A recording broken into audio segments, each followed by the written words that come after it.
बहुत बहुत स्वागत है दर्शकों।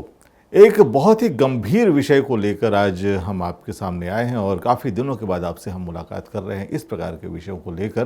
तो हम बात तो शुरू करते हैं कि हाल ही में पा रंजीत की एक शॉर्ट फिल्म के एक सीन को लेकर भारत के जो अम्बेडकराइट बौद्ध है, इस जगत में तरह तरह की प्रतिक्रियाएं नजर आ रही हैं। कुछ लोग इसको तथागत के संदेश का शानदार संप्रेषण मान रहे हैं, तो कुछ इसे तथागत का अपमान मान के चल रहे हैं। हम आगे बढ़े उससे पहले इस सीन को देखते हैं।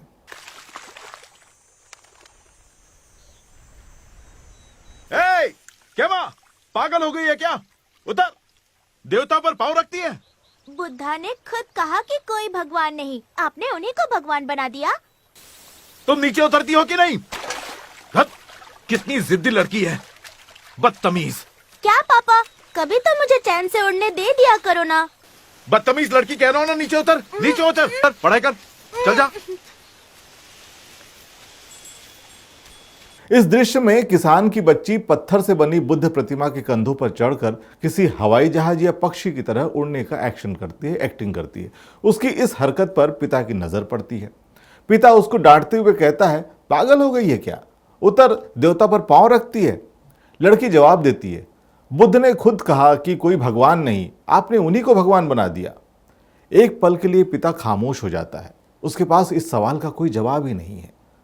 फिर भी बात को टालते हुए, उसे डांटते हुए, धमकाते हुए नीचे उतरने को कहता है। साथ ही कहता है, कितनी जिद्दी लड़की है, बदतमीज। लड़की कहती है, क्या पापा, कभी तो मुझे चैन से उड़ने दिया करो ना। फिर भी पिता अपनी बच्ची को जबरदस्ती उतारने की कोशिश करता है। बच्ची फिर कहती है, जब ये कुछ नहीं बोल रहे तो आपको क्या है? फिर भी पिता बच्ची को उतार देता है और पढ़ाई करने को कहकर वहां से भगा देता है। पिता अपने हाथ से बुद्ध की मूर्ति को साफ करता है, उसे कंधों को साफ करता है, लेकिन पिता के पास फिर भी बच्ची के उस सवाल का जवाब नहीं है। तो ये है वो दृश्य में पिता के लिए बुद्ध की प्रतिमा एक आस्था, भक्ति का विषय है और बच्ची के लिए बुद्ध आगे बढ़ने का विचार या उसके सहारे ऊपर ऊंचे उठने का माध्यम है। अब बौद्ध जगत में इस दृश्य को लेकर कई तरह की बातें हो रही हैं। वरिष्ठ भंते चंदिमा जी का मत है कि जब हम बौद्ध समाज के लोग पाली भाषा में बुद्ध वंदना करते हैं तो कहते हैं, इति पीसो भगवा अरहन सम्मा संबुद्धो विद्याचरण संपन्नो सुगतो लोक विदो अनुत्तरो पुरुषि धम्म सारथि तत् सत्था देव मनुस्सानम बुद्धो भगवाती। अर्थात पूर्व बुद्धों की भांति शाक्य मुनि गौतम बुद्ध भी भगवान है, अरहत है, सम्यक संबुद्ध है, विद्या और आचरण से संपन्न है, सुगत हैं, संसार के जानकार हैं, सर्वश्रेष्ठ सारथी हैं, देवताओं और मनुष्यों के शास्ता यानी कि गुरु हैं, बुद्ध भगवान है। बुद्ध वंदना में अंकित इन्हीं सद्गुणों के कारण संपूर्ण जगत के लोग तथागत भगवान बुद्ध को अत्यंत श्रद्धा और सम्मान से देखते हैं तथा उनकी पूजा वंदना भी करते हैं। लेकिन अबौद्ध लोग बिना सोचे समझे किसी बौद्ध परंपरा, संस्कृति और पाली साहित्य का अध्ययन किए जग हंसाई का कार्य करते हैं। अबौद्ध लोग, ध्यान रखिएगा इस बात को। पा रंजीत तमिल के कन्वर्टेड दलित ईसाई हैं। उन्होंने भी जाने अनजाने भगवान बुद्ध की गरिमा के विपरीत वाला मार्ग अपना लिया है। मेरा आप सभी से आग्रह है कि किसी भी महापुरुष, धर्म, परंपरा तथा संस्कृति पर कुछ कहने तथा करने से पहले उनका समुचित अध्ययन जरूर करें। ये बात कही उन्होंने भंते चंदिमा ने। इधर पत्रकार दिलीप मंडल लिखते हैं कि तुम्हारे देवता कमजोर होंगे, वे तो छूने से भी अपवित्र हो जाते हैं। ज्यादातर बड़े मंदिरों में देवताओं को छूने का अधिकार आज भी सिर्फ ब्राह्मणों को ही है। कोई और छू ले तो शुद्धि कराते हैं, मारपीट भी करते हैं।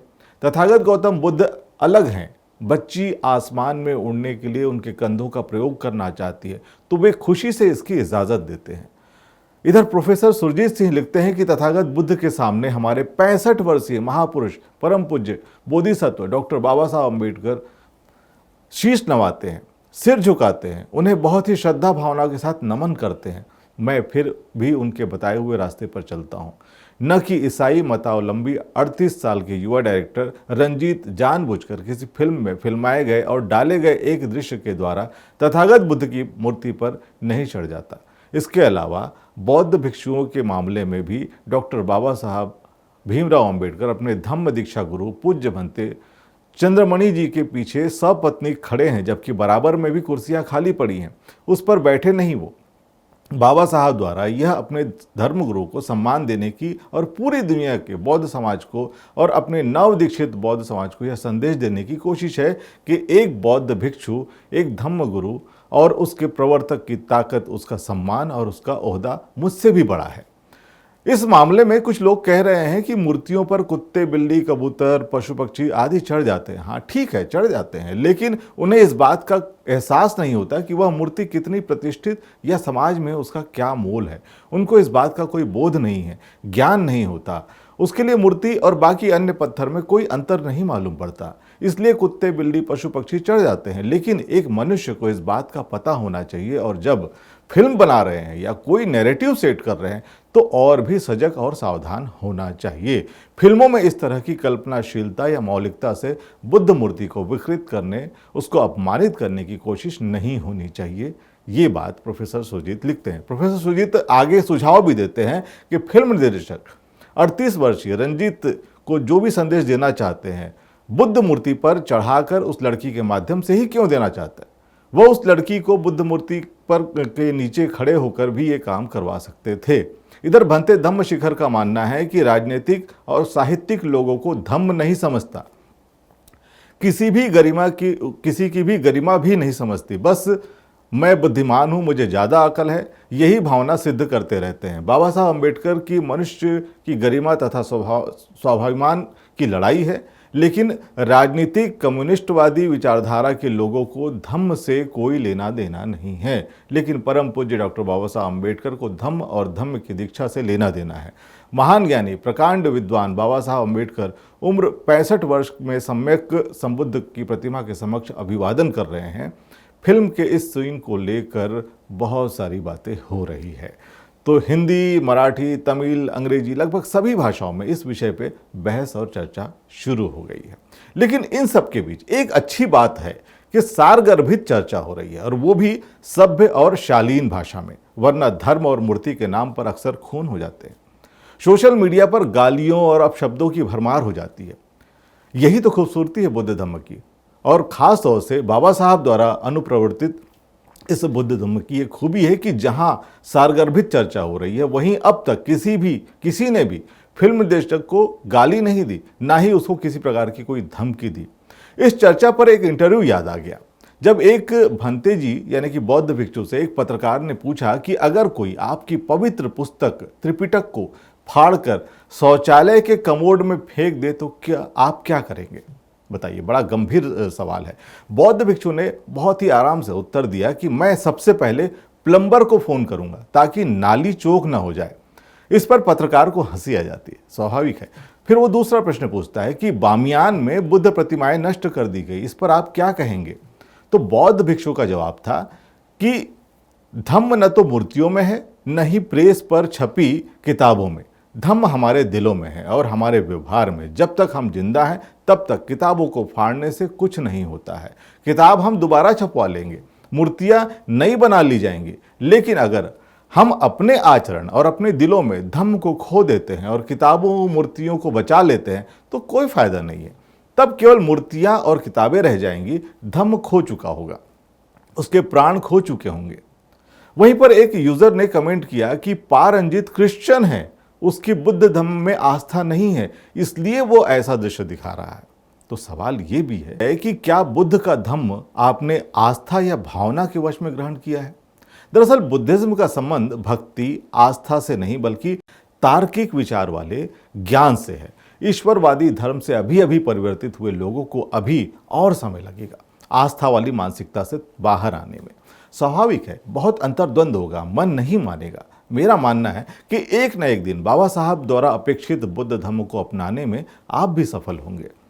मूर्ति पर चढ़ जाने से उसका अपमान नहीं होता, अपमान करने की मंशा से अगर चढ़कर नफरत भरा कोई कृत्य करने से तब अपमान होता है। जैसे कि बच्चा अगर पिता के कंधे पर बैठने से या उसके कमर पर, हाथों पर अगर वो पैर रखे तो वो अपमान नहीं होगा, लेकिन गुस्से या नफरत से पैर मारे तो जरूर अपमान समझा जाएगा।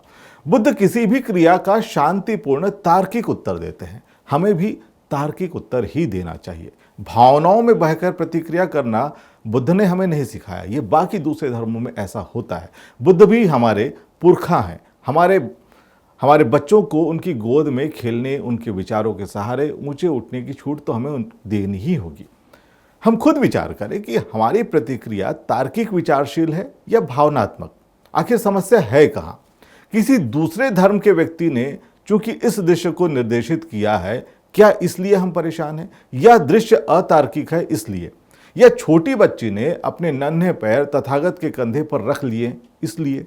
या इसलिए कि कंधे के सहारे चढ़ने वाली इंसानी बच्ची है, कोई बिल्ली, बंदर, चिड़िया या कोई और जानवर या प्राणी नहीं है? इसमें दो दृश्य हैं।